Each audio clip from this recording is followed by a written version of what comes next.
Bismillahirrahmanirrahim. Assalamualaikum warahmatullahi wabarakatuh. Batur-batur, teman-teman yang dirahmati Allah, bagaimana kabarnya sore ini?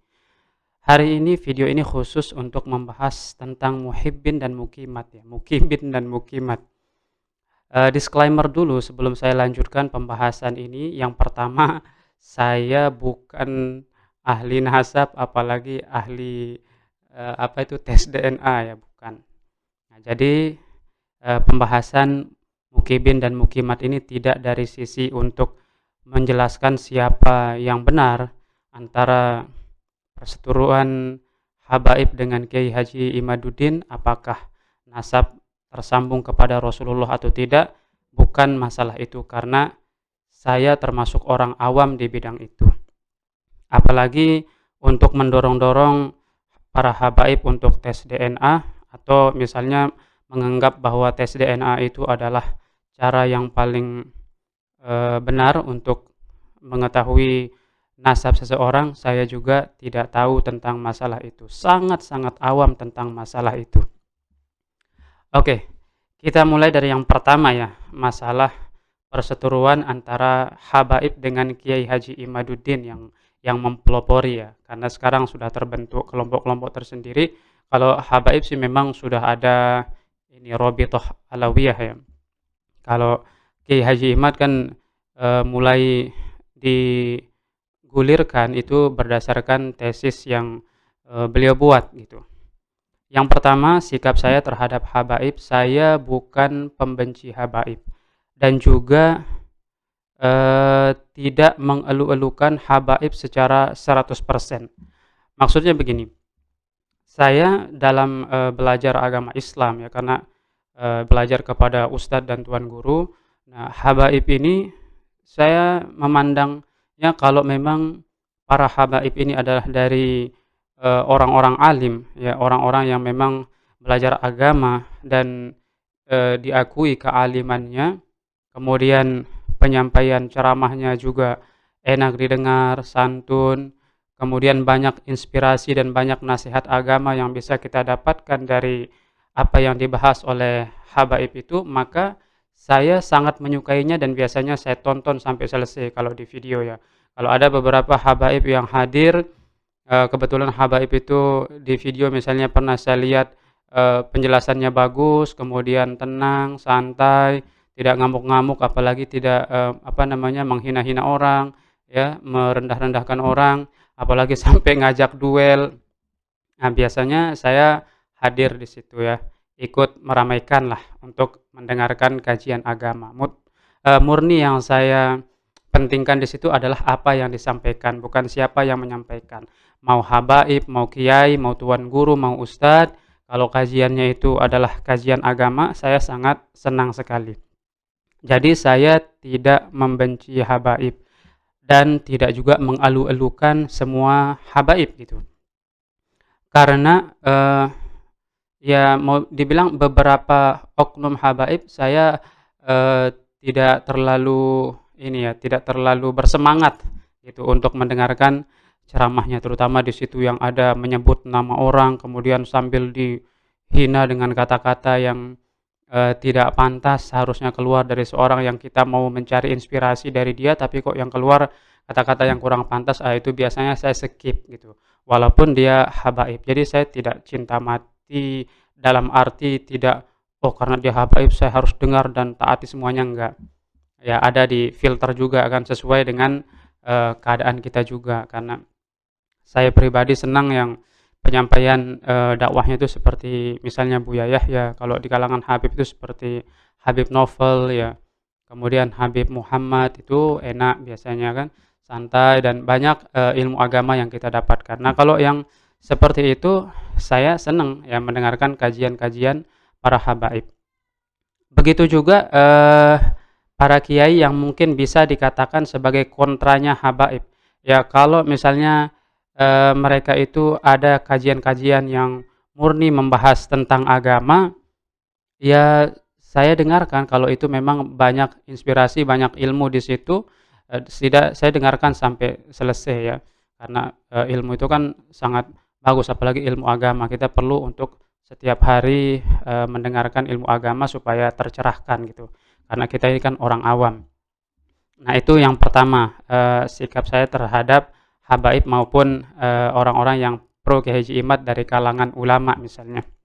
Kalau selama ceramahnya itu bagus, menyatukan, sejuk, ya, kemudian banyak apa namanya inspirasi-inspirasi keagamaan yang kita diajarkan, ya kita tidak boleh menolak kan, apalagi itu adalah berupa nasihat atau ajaran yang benar, maka harus kita terima. Kemudian yang kedua terkait dengan apakah habaib ini tersambung atau tidak nasabnya, saya katakan untuk sementara saya tidak tahu. Artinya dari dua kubu yang menyampaikan pembelaannya, baik itu dari habaib maupun dari Kiai Haji Imaduddin ini kan masih sama-sama selaras ini, menyampaikan narasi, menyampaikan bantahan, menyampaikan macam-macam. Begitu juga turunannya ya, para YouTuber-YouTubernya yang pro Kiai Haji Imad dan yang pro habaib juga sedang ya saling melemparkan narasi ya, saling serang lewat apa namanya, bedah kitab lah, lewat inilah.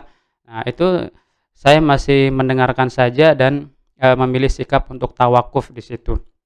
Tidak berani mengatakan bahwa habaib itu terputus apa namanya, nasabnya, tetapi tidak juga menyalahkan dari pihak Kiai Haji Imaduddin karena saya memang awam di situ ya. Jadi untuk memutuskan sikap apakah ini tersambung atau tidak itu bukan ini ya, walaupun itu adalah hak pribadi. Banyak juga ya dari teman-teman yang memutuskan oh habaib tersambung, ada juga emang oh berarti tidak tersambung misalnya seperti Roma Irama, ya itu adalah pilihan masing-masing. Nah, kalau saya memilih tawakuf ya, bukan karena munafik ya, tapi karena memang saya tidak tahu kebenaran yang hakikinya, karena ini memang sifatnya zanni ya, masih diperdebatkan gitu. Apalagi terlebih gitu ya, dari kalangan ini yang Kiai Haji Imaduddin itu saya agak-agak ya sempat merasa kok gini, agak kecewa sedikit lah gitu dengan sikap Kiai Haji Imaduddin. Itu yang pertama, waktu awal-awal Kiai Haji Imaduddin itu menggulirkan masalah nasab ini, terputusnya nasab Ba'alawi, beliau mengatakan siap berdiskusi dengan siapapun awalnya gitu ya. Lebih-lebih dari kalangan Ba'alawi tentunya. Bahkan siapapun para pembela Ba'alawi dia akan hadapi gitu. Tetapi sempat semakin kesini kan semakin memanas dulu itu ya. Kemudian dari pihak Qorabithah Alawiyah yang bisa kita katakan sebagai forum atau organisasi resmi dari Ba'alawi di Indonesia, itu sempat mengundang Ki Haji Imaduddin untuk apa namanya, ya diskusi atau debat atau apalah kita katakan seperti itu untuk meluruskan permasalahan ini, tetapi ternyata Kiai Haji Imaduddin tidak mau hadir gara-gara alasannya tempat itu tidak netral. Ya padahal kan kalau menurut opini saya, bukankah Kiai Haji Imaduddin sedang berusaha membatalkan nasab Ba'alawi. Kemudian Rabithah Ba'alawi mengundang untuk memberikan penjelasan begitu. Seharusnya kan dihadiri saja gitu. Tetapi pada saat itu ya Kiai Imaduddin tidak hadir, itu membuat saya aduh kok tidak hadir sih, padahal kan kalau hadir dalam satu majelis barangkali bisa terbuka ya, dan masyarakat luas yang mengikuti masalah nasab ini juga bisa tercerahkan atau bisa ada benang merah mungkin ya kalau kalau waktu itu hadir gitu. Tetapi qadarullah ya, itu adalah takdir Allah, ternyata tidak terlaksana gitu. Mungkin ada hikmah di balik ini. Kemudian yang kedua, pernah juga Kiai Haji Imaduddin diundang di kampus kalau tidak salah itu ya, di universitas, saya lupa siapa yang mengadakan, tetapi di tempat yang agak netral. Tetapi waktu itu Kiai Imaduddin juga tidak hadir gitu kan, tidak hadir di tempat itu. Sehingga berlarut-larut semakin ke sini Kiai Imaduddin berbicara masalah nasab di tempatnya sendiri, maksudnya di jamaahnya sendiri atau di tempat orang-orang yang pro dengan beliau ini. Kemudian habaib juga membela diri di kalangan orang-orang yang pro dengan habaib. Jadi masih berjalan masing-masing. Belum ada pertemuan yang sangat-sangat saya harapkan gitu ya, yang benar-benar dari kalangan Rabithah Alawiyah dengan Kiai Haji Imaduddin beserta rekan-rekan beliau yang, apa namanya, mengusung, menolak, tersambungnya nasab habaib ini. Sehingga saya sampai hari ini tuh ya masih menunggu begitu, masih menunggu terlaksananya, diskusi-diskusi yang seperti itu gitu, tidak berjalan sendiri-sendiri sehingga terus-menerus saja ya orang-orang awam seperti kita ini yang dukung habaib, mencela, mencaci maki, mengomentari dengan negatif orang-orang yang mendukung Kiai Haji Imaduddin. Begitupun sebaliknya ya, Kiai Haji Imaduddin pun, para pendukungnya melakukan hal yang sama terhadap orang-orang yang dikatakan sebagai mukibin. Sehingga, saya merasa prihatin aja melihat, eee, fenomena yang seperti ini ya, keadaan yang seperti ini umat Islam Indonesia yang, seperti ini. Saya sangat berharap suatu saat nanti, dua kubu ini bisa damai dengan cara yang terbaik, dengan cara persaudaraan yang bagus, sehingga, kembali menyatu gitu ya. Karena persatuan umat Islam adalah, di atas segala-galanya gitu ya. Nah, itu, apa namanya, tanggapan saya terhadap, permasalahan muhibbin dengan, mukhimat ini. Kemudian, yang ketiga, yang ingin saya sampaikan pada kesempatan kali ini adalah, saya ingin memberikan kalau saran mungkin, eee, saya keterlaluan kalau memberikan saran ya atau harapan lah, kita katakan harapan gitu ya. Harapan saya ya terhadap beberapa oknum habaib yang kalau berdakwah itu dengan, keras itu saya nggak masalah ya, nadanya keras, tinggi itu saya nggak masalah, tetapi misalnya menghina, menyebut nama orang di dalam, dakwahnya itu dengan, apa namanya, negatif lah gitu ya. Di tengah-tengah jamaah itu, saya pribadi agak kurang setuju yang seperti itu ya, karena itu lebih, runyam lagi permasalahannya. Apalagi nanti tokoh yang disebut ini adalah tokoh yang dihormati oleh pihak lain gitu. Sehingga itu mau tidak mau adalah, termasuk bagian dari memecah belah umat gitu. Kemudian, yang kedua juga dari ini, dari habaib, barangkali untuk zaman sekarang itu menurut saya, apa namanya, berbicara tentang karomah ya. Karomah kan sering sekali apa namanya, dibahas oleh YouTuber-YouTuber ini terutama Harry Pras ya, yang fokus kepada masalah khurafat-khurafat gitu ya. Sering sekali ceramah-ceramah para habaib ini malah dijadikan, senjata oleh orang-orang yang tidak pro terhadap, habaib ini untuk menyerang gitu. Ceramah-ceramah masalah karomah-karomah yang, sekiranya bagi pihak lain itu disebut sebagai khurafat atau sebagai sesuatu yang bertentangan dengan, ajaran Islam gitu. Misalnya seperti karomah bisa, memadamkan api neraka, bisa pesan, apa namanya, bisa kasih tahu orang yang meninggal dunia untuk, kalau ditanya "Man rabbuka?" jawab aja "Habib ini." Terus, rantai turun dari langit. Nah, hal-hal yang seperti ini kan inspirasi yang bisa diambil dari karomah-karomah semacam ini kan, nggak ada gitu. Hanya mungkin kalau, apa namanya, pikiran atau otaknya orang-orang zaman dulu sekali sebelum ada teknologi, sebelum, apa gitu ya, barangkali mereka akan wow wow gitu, sakti atau apa gitu kan. Nah, kalau sekarang malah jadi bahan lelucon gitu ya, jadi bahan cibiran oleh masyarakat awam gitu. Nah, khawatirnya, ceramah-ceramah karomah yang seperti itu menurut saya sudah tidak relevan ya, sudah tidak relevan dengan, zaman sekarang. Jadi barangkali, dari oknum-oknum habaib yang sangat sering sekali menceritakan karomah-karomah sebaiknya di-stop aja gitu ya. Karena banyak sekali pembahasan umat Islam yang, relevan untuk zaman sekarang gitu, yang sangat dibutuhkan oleh umat yang awam. Kalau menurut saya karomah-karomah ini enggak ini ya, tidak bisa dijadikan panduan hidup lah gitu. Kecuali kalau karomahnya itu mengandung inspirasi gitu.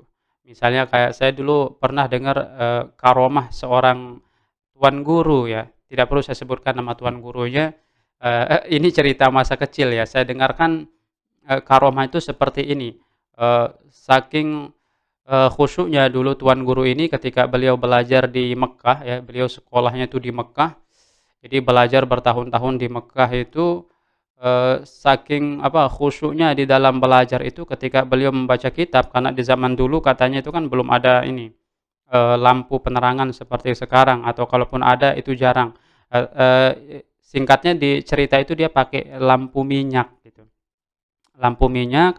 Nah, kemudian, saat, sedang belajar, tuan guru ini, surbannya itu ya, sorbannya yang taruh di kepala yang anu itu terbakar gitu, sampai mau mengenai rambutnya. Maksudnya kan kalau kita ya, kalau api sudah nyala di surban, terus sudah mau mengenai rambut itu kan sebenarnya udah panas ya, udah agak panas itu.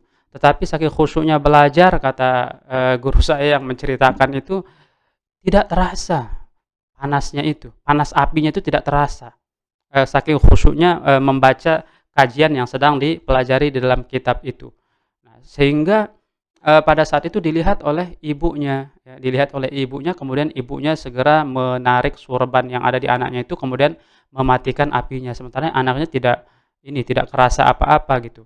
Nah, mungkin kalau cerita karomah yang seperti itu kan menginspirasi ya, artinya bagaimana kita anak-anak muda bisa, nggak harus sorban kita terbakar gitu, maksudnya begitu khusyuk di dalam belajar agama gitu. Kalau kita kan khusyuknya ngelihat HP ya, ngelihat game, khusyuk dipanggil sama orang tua, sama anak kadang-kadang nggak denger gitu, saking khusyuknya main HP gitu, sampai suara orang manggil berkali-kali dengan, kerasnya kadang-kadang kita nggak denger gitu. Nah, tapi kalau belajar malah ngantuk, tidur gitu.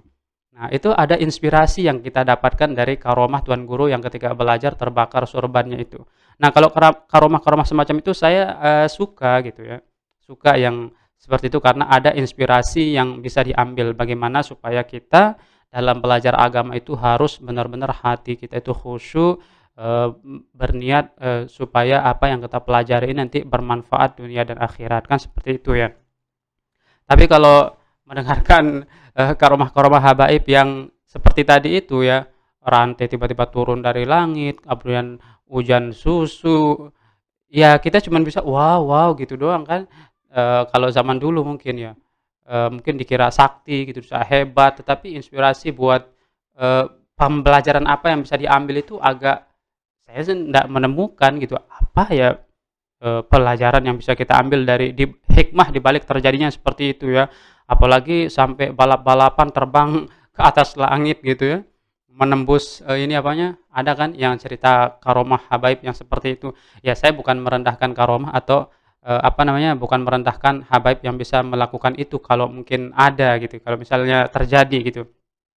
Tapi itu pertama menuai polemik, kemudian menjadi, senjata malah justru ulama itu jadi direndahkan oleh orang-orang awam. Nah, sebaiknya para pendakwah-pendakwah di kalangan habaib itu mungkin menyetop aja ya cerita-cerita yang seperti itu, disaring dulu ya sebelum disampaikan. Ini kira-kira bermanfaat nggak untuk orang awam. Jadi mungkin begitu ya, bermanfaat nggak untuk orang awam. Kalau misalnya nggak ada manfaatnya nggak perlu diceritakan gitu. Orang-orang yang mulia di sisi Allah kan nggak perlu nanti akan mulia dengan sendirinya di hadapan manusia. Seperti itu kalau menurut saya. Ini harapan ya, kalau kita katakan saran mungkin, siapa saya gitu mau menyarankan itu untuk, beberapa habaib yang memang doyan menceritakan hal-hal seperti itu. Ya saya inginnya para habaib berdakwah itu ya hal-hal yang kita butuhkan lah untuk, zaman sekarang itu ya, menguatkan iman, kemudian takwa, banyak beramal soleh dan lain sebagainya, itu adalah hal-hal yang sekarang ini, kayaknya semakin terkikis ya, apalagi dekadensi moral anak-anak muda ya, kerusakan moral, kemudian banyak terjadi, perzinahan, mabuk-mabukan dan lain sebagainya. Hal-hal yang seperti itu mungkin yang perlu untuk, dipertegas di dalam, berdakwah gitu ya. Eee, kemudian, dari sisi, Kiai Imaduddin, yang saya harapkan sih ini ya, supaya polemik masalah nasab ini tidak berjalan begitu-begitu saja gitu ya, hanya menimbulkan perpecahan di kalangan orang awam, sebaiknya gitu ya. Memang sering sih saya dengar dari kalangan, Kiai Haji Imad, ya baik Kiai Haji Imad sendiri gitu mengatakan bahwa yang kita kritisi ini adalah masalah nasab murni masalah ilmu, adapun, persaudaraan sesama muslim tetap terjalin bagus. Tapi kan itu hanya retorika ya, ini menurut saya ya, hanya retorika, kalau dari sisi faktanya gitu terjadi gap antara 2 kelompok ini gitu.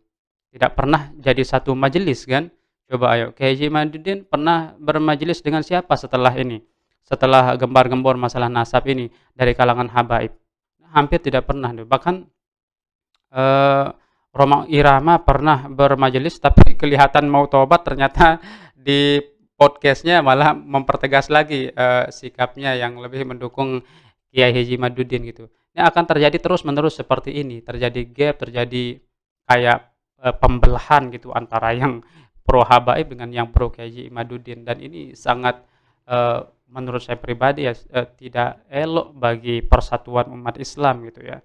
Eh, Sering saya berpikir kenapa para tokoh-tokoh alim ulama ini tidak memikirkan persatuan Islam yang jauh lebih besarnya itu ya. Itu yang akan dikorbankan. Kemudian betapa betapa banyak dari netizen, dari masing-masing pendukung yang kemudian berantem, berkelahi, kemudian saling cibir di media sosial, itu kan kadang-kadang merusak ini ya, mood beragama itu jadi gimana gitu ya, pandangan orang terhadap agama Islam itu kalau kita sesama muslim itu banyak tengkar masalah-masalah yang itu, dan tengkarnya ini kadang-kadang banyaknya negatif ya, bukan diskusi yang ilmiah lagi gitu, saling olok, saling itu ribuan kita baca di kolom komentar yang seperti itu. Nah, terakhir saya mau sampaikan ya, mudah-mudahan ya polemik nasab ini segera berakhir gitu ya, apapun hasilnya. Mudah-mudahan Kiai Haji Imaduddin dan Robitoh Alawiyah segera mengadakan pertemuan ya yang resmi, yang final itu untuk membahas tuntas masalah ini ya, membahas tuntas masalah ini. Mungkin dari habaib jangan tunggu Kiai Haji Imaduddin mengundang atau menantang, Kiai Haji Imaduddin juga jangan tunggu habaib mengundang lah gitu. Ayo ayo ketemu gitu. Bagaimana lah caranya gitu supaya ini cepat selesai gitu ya. Ya teman-teman, mungkin itu saja pembahasan kali ini. Mudah-mudahan bermanfaat dan yuk kita bersatu. Saya tidak membenci habaib, tidak juga membenci dari kalangan Kiai Haji Imaduddin. Terhadap polemik nasab saya tawakuf, tidak apa, netral lah, tidak berkomentar, tidak tahu menau tentang ilmu itu. Kemudian dari ilmu agama ya, saya mempelajari dari semuanya gitu ya. Bahkan yang dari golongan Muhammadiyah saya tonton, yang dari Wahabi juga saya tonton, yang dari Syiah juga saya tonton. Ya, pada akhirnya kita yang akan memfilter gitu. Nasihat-nasihat yang baik ya, kalau nasihat yang baik ya akan kita ambil dan kita jadikan inspirasi, mungkin bermanfaat untuk kita gitu. Adapun yang kurang baik ya kita tidak ambil, tetapi kita tidak juga kemudian gara-gara itu membenci gitu. Yang keras-keras dari kalangan habaib juga tidak kita benci ya. Yang keras-keras atau yang cerita-cerita khurafat tidak serta-merta gara-gara itu lalu kemudian berubah sikap menjadi membenci juga tidak. Karena kan ajaran agama Islam itu tidak mengajarkan kita untuk membenci orang lain. Bahkan di dalam mahfuzat itu kan dulu waktu kita mondok itu sering kita dengar ahsin ila man asa'a ilaika gitu. Al bala'u muwakkalu bil mantiqi gitu. Nah, itu yang seharusnya kita pegang ya, kalimatnya sederhana tetapi sangat bermanfaat untuk hidup kita. Demikian teman-teman yang dirahmati Allah, pembahasan kali ini mudah-mudahan bermanfaat. Salah yang saya ucapkan itu karena saya manusia biasa, dan kalau ada manfaatnya mudah-mudahan itu adalah datang dari Allah Subhanahu wa taala. Demikian, wabillahi taufik wal hidayah. Wassalamualaikum warahmatullahi wabarakatuh.